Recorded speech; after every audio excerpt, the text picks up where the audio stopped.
दरवाजा खुल गया है।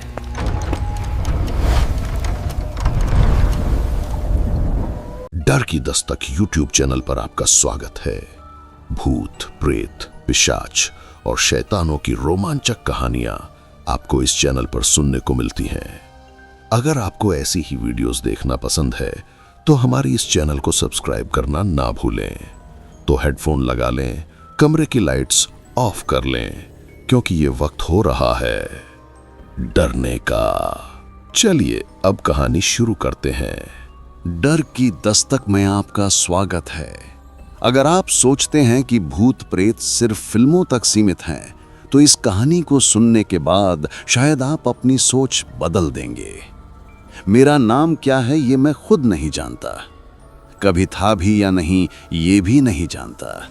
सिर्फ इतना याद है कि मैं 100 साल तक नरक में सड़ता रहा, और वो आग जो वहां जलती है वो सिर्फ शरीर नहीं जलाती, आत्मा को झुलसा देती है। मुझे याद है जब मैं नरक में पहली बार पहुंचा था, मेरे चारों ओर लावा बह रहा था, हर तरफ चीखें थीं। वो कोई आम आग नहीं थी, वो पापों की आग थी जो आपकी आत्मा को इतना कमजोर बना देती है कि आप खुद को पहचान नहीं पाते। शैतान ने मुझसे कहा था, तुझे एक मौका दूंगा धरती पर दोबारा भेजने का, लेकिन याद रख तुझे वही करना होगा जो मैं सिखाऊं। दर्द देना है पर मौत नहीं। मैंने पूछा, दर्द क्यों, मौत क्यों नहीं? शैतान हंसा, क्योंकि मौत सजा नहीं, राहत है। 100 साल बाद मुझे एक आग के गोले में बंद करके धरती पर फेंका गया।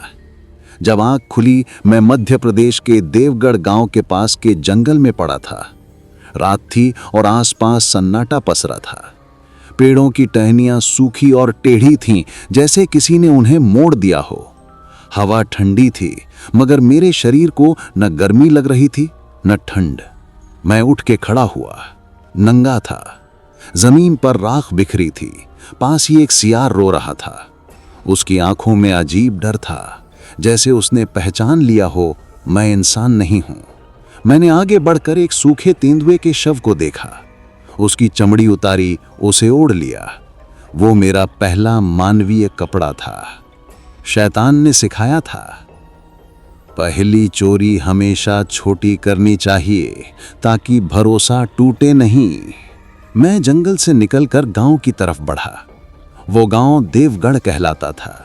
चारों ओर पहाड़, बीच में एक सूखा कुआं और मंदिर के पास बसा छोटा सा बाजार। मैंने एक झोपड़ी देखी जिसके बाहर मिट्टी के घड़े रखे थे। अंदर से खटपट की आवाज आ रही थी। मैं धीरे से अंदर घुसा, पुराने कपड़े उठाए, पहन लिए और निकलने ही वाला था कि एक बूढ़ी औरत ने मुझे देख लिया। कौन है वहां? वो चिल्लाई। मैंने तुरंत झूठ बोला, माई रास्ता भटक गया हूं, भूखा हूं, जंगल में लुट गया, कुछ खाने को दे दो। बूढ़ी औरत बोली, रुक बेटा, तू नया लगता है इस गांव में। उसने रोटी और पानी दिया और फिर बोली, यहां पास में जो खाली झोपड़ी है वहीं ठहर जा, पर सावधान रहना, उस झोपड़ी में पहले एक आदमी मरा था। मैं मुस्कुराया, मरे हुए तो मेरे अपने हैं माई। कुछ ही दिनों में मैंने गांव वालों का भरोसा जीत लिया। मैं खुद को मोहन कहता था। झूठा नाम, झूठी कहानी। लोग कहते मोहन बड़ा शरीफ है। शैतान की सीख यही थी, भरोसा जितना मीठा होगा, धोखा उतना दर्द देगा। मैंने गांव के मंदिर में जाकर पुजारी से भी दोस्ती की। वो मुझे हर रोज प्रसाद देता, कहता बेटा भगवान पर भरोसा रखो, और मैं अंदर ही अंदर हंसता था, भगवान से पहले तो मैं आया हूं पुजारी। एक रात गांव के सबसे अमीर किसान रघुनाथ के बेटे ने शराब पीकर अपनी पत्नी को मारा था। पूरा गांव कह रहा था कि औरत बदचलन है। मैंने जाकर उस औरत से बात की। वो बोली, मैंने कुछ नहीं किया, लेकिन सबने मान लिया कि मैं बुरी हूं। उसकी आंखों में भरोसा था। मैंने मुस्कुराते हुए कहा, मैं सब ठीक कर दूंगा। रात को जब वो सो रही थी, मैं उसके कमरे में गया, उसकी गर्दन पर हाथ रखा और फुसफुसाया, अब तू सच में वही बन जाएगी जो दुनिया कह रही है। मैंने उसके दिमाग में वो डर, वो पागलपन भर दिया जिससे इंसान खुद पर भरोसा खो देता है। वो सुबह उठी तो अपने पति के खून से हाथ धो रही थी। पूरा गांव कह रहा था वो पागल हो गई है। किसी को पता नहीं था वो मैं था जिसने उसका दिमाग मोड़ दिया था। अब मेरा नाम पूरे गांव में फैल चुका था, मोहन बाबा, जो हर किसी की समस्या हल करता है। लोग आते, सलाह मांगते और मैं बस इतना कहता, भगवान सब ठीक करेगा। लेकिन असल में मैं वही करता जो भगवान के उलट था। कभी दो भाइयों में जमीन को लेकर झगड़ा करवाया, कभी दो प्रेमियों में शक की दीवार खड़ी कर दी। गांव में अब डर फैलने लगा था। रात के वक्त कुत्ते भौंकते नहीं थे, चीखते थे। लोग कहते थे कोई परछाई चलती है गांव के बाहर। और मैं हर रात उस परछाई के साथ चलता था। एक नई कहानी की शुरुआत।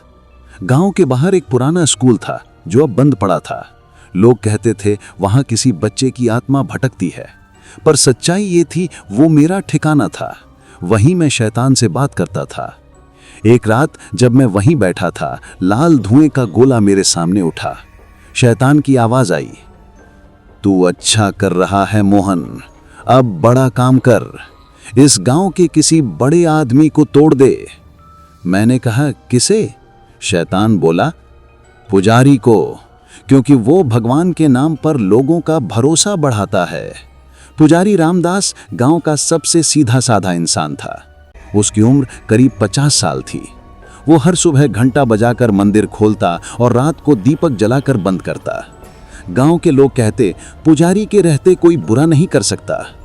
और अब मुझे उसी को तोड़ना था। मैं हर सुबह मंदिर जाने लगा, आरती में शामिल होता, झूठा भक्त बनता।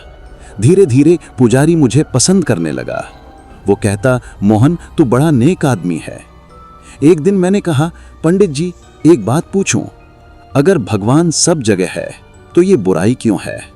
वो मुस्कुराया, बुराई अच्छे की परीक्षा होती है बेटा। मैंने कहा, अगर मैं कहूं कि मैंने बुराई को देखा है तो आप मानेंगे? वो चौंका। किस रूप में? उसने पूछा। मैंने कहा, अपने ही भीतर। उस रात देवगढ़ गांव में पहली बार कोई अनहोनी हुई। मंदिर के ठीक सामने वाली कुएं में एक आदमी की लाश मिली। उसका चेहरा जला हुआ था। किसी ने देखा नहीं कि वो कैसे मरा। पुलिस आई, जांच हुई, लेकिन कुछ नहीं मिला। लोग कहने लगे शैतान जाग गया है। पुजारी ने मंदिर बंद करवा दिया और मैं मुस्कुराया। मंदिर बंद मतलब भगवान चुप, अब बोलेगा सिर्फ शैतान। गांव धीरे धीरे बदल रहा था। लोग एक दूसरे से दूर हो रहे थे, भरोसा खत्म हो चुका था। और अब मुझे शैतान का अगला आदेश मिला, अब इस गांव को छोड़ शहर जा, वहां तुझे बड़ा काम करना है। मैंने आखिरी बार मंदिर की ओर देखा। पुजारी अकेला दीपक जला रहा था। मैं उसके पीछे गया, धीरे से बोला, पंडित जी भगवान की परीक्षा खत्म हो गई। वो मुड़ा, बोला, तू कौन है? मैं मुस्कुराया, शैतान का चेला। और उसी वक्त मंदिर की लौ बुझ गई। देवगढ़ गांव छोड़ने के बाद मैंने पीछे मुड़कर कभी नहीं देखा। वो मंदिर, वो पुजारी, वो डर, सब वहीं छोड़ दिया। अब मेरी नई मंजिल थी इंदौर शहर। शैतान ने कहा था, अब तुझे गांव नहीं शहर की आत्माएं चाहिए। गांव की मिट्टी ने तेरा साथ दिया, अब शहर की दीवारें तुझे पुकार रही हैं। इंदौर पहुंचा तो सब कुछ अलग था। यहां लोग भाग रहे थे, बस दौड़ते जा रहे थे। किसी के पास वक्त नहीं था, किसी के पास विश्वास नहीं था। यही तो चाहिए था मुझे। मैंने अपने लिए एक पुराना लॉज लिया जिसका नाम था महालक्ष्मी रेस्ट हाउस। नाम भले लक्ष्मी का था, पर अंदर कदम रखते ही लगा जैसे किसी कब्र में आ गया हूं। दीवारों पर नमी, कमरे में सड़ी गंध और रात में अजीब फुसफुसाहट। लॉज का मालिक शरद बोला, यहां कोई नहीं रुकता साहब, पर आप रह सकते हैं, सस्ता पड़ेगा। मैंने पूछा, क्यों नहीं रुकता कोई? वो बोला, रात को कभी कभी ऊपर वाले कमरे से किसी के हंसने की आवाज आती है जबकि वो कमरा बंद है। मैं मुस्कुराया। हंसी तो अच्छी चीज है, डर क्यों लगता है। तीसरी मंजिल पर मेरा कमरा था। दरवाजा खुलते ही एक ठंडी लहर मेरे शरीर से टकराई। कमरे के कोने में पुरानी लकड़ी की अलमारी थी। उस पर उखड़ी हुई तस्वीरें चिपकी थीं।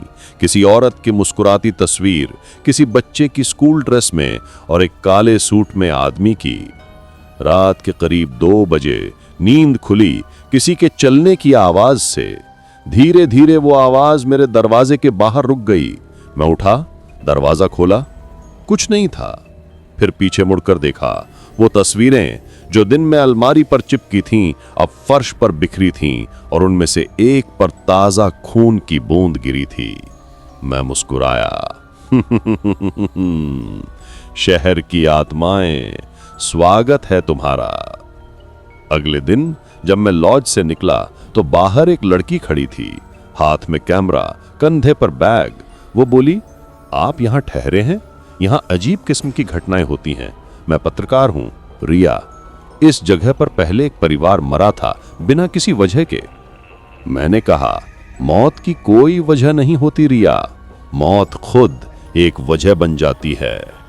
वो मुस्कुराई, आप दार्शनिक लगते हैं। मैं बोला, मैं वो हूं जो मौत से बात कर सकता है। उसे लगा मैं मजाक कर रहा हूं, पर मुझे पता था जल्द ही वो समझेगी कि मैं कौन हूं।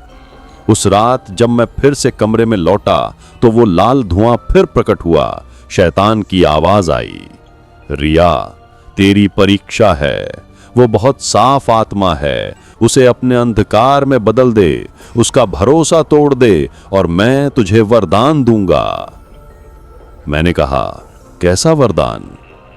जो भी तेरे सामने आएगा उसका डर तू देखेगा, महसूस नहीं करेगा। तू बन जाएगा भय का मालिक। मैंने कहा, मंजूर है। रिया और मैं रोज मिलने लगे। वो मुझसे सवाल पूछती, क्या सच में आत्माएं होती हैं? मैं कहता, हाँ, और वो यही हैं हमारे बीच। धीरे धीरे रिया मुझ पर भरोसा करने लगी।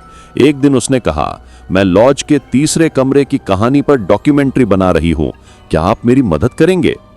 मैंने मुस्कुराते हुए कहा, जरूर। उस कमरे में जो था वो मेरा पुराना दोस्त है। रिया ने हंसते हुए कहा, आप मजाक करते हैं। और मैंने कहा, काश मजाक होता।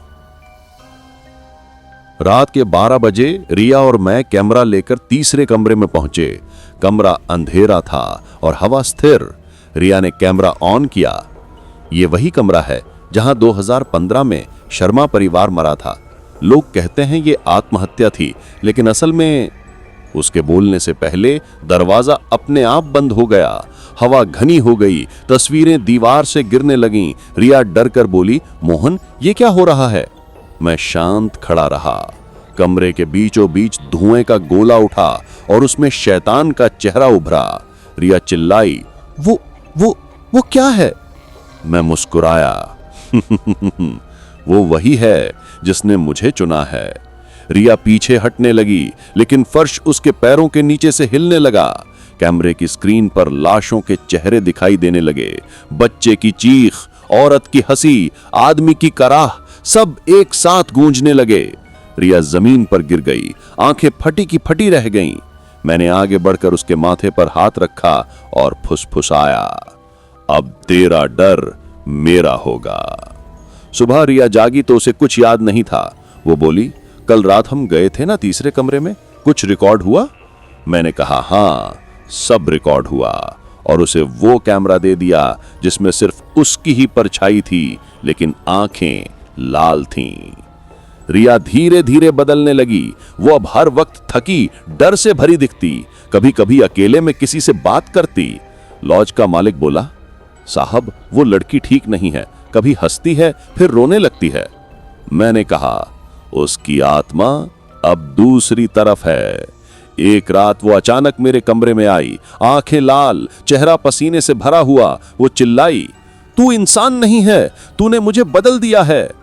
मैंने कहा, मैंने नहीं, तेरे भीतर जो डर था उसने ये किया है। वो बोली, मुझे शैतान की आवाज सुनाई देती है जो तेरा नाम लेती है। मैं मुस्कुराया, क्योंकि अब तू मेरी तरह बन गई है, शैतान की चेली। रिया ने मेरे सामने दिया जलाया और बोली, अगर तू शैतान का चेला है तो मैं तेरे खिलाफ भगवान का व्रत लूंगी। दिया जलते ही कमरा कांपने लगा, दीवारों से राख झड़ने लगी। शैतान की हंसी गूंज उठी।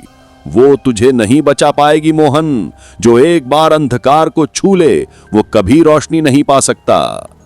रिया ने अगले दिन मंदिर जाकर पूजा की। वो पुजारी को सब बताने गई।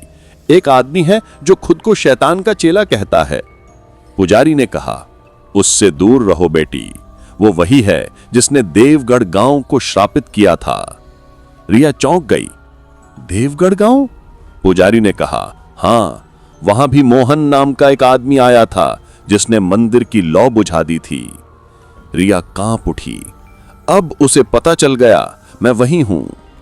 रात के ठीक 3 बजे रिया मेरे कमरे में आई। हाथ में गंगा जल और मंत्र पाठ की किताब थी। वो बोली, आज तेरा खेल खत्म। मैं शांत बैठा था। उसने किताब खोली और पढ़ना शुरू किया। ओम अपवित्र हो पवित्र वा। कमरे की दीवारें कांपने लगीं, तस्वीरें जलने लगीं। अचानक मेरी आंखें काली हो गईं और आवाज आई, रिया, अब तू भगवान की नहीं, मेरी आत्मा है। वो मंत्र पढ़ती रही, लेकिन हवा रुक गई। शैतान की परछाई उसके पीछे खड़ी थी। मैंने धीरे से कहा, शैतान, इसे अपनी बना ले। लेकिन तभी कुछ हुआ। रिया के माथे की बिंदी चमकने लगी और कमरे की हर परछाई राख बनकर उड़ गई। मेरे शरीर में आग लग गई। मैंने देखा, रिया के पीछे वो देवगढ़ वाला पुजारी खड़ा था। वो बोला, तेरी परीक्षा खत्म हुई मोहन, अब तू लौट जा वहीं जहां से आया था। मेरा शरीर जल रहा था, लेकिन आत्मा हंस रही थी। शैतान की आवाज आई, तू मरा नहीं है मोहन, तू अब हर जगह है, हर उस डर में जो लोगों के भीतर पलता है। और मैं हवा में विलीन हो गया। रिया ने कैमरा ऑन किया। उस फुटेज में सिर्फ एक लाइन दिखी, डर मत, मैं लौटूंगा।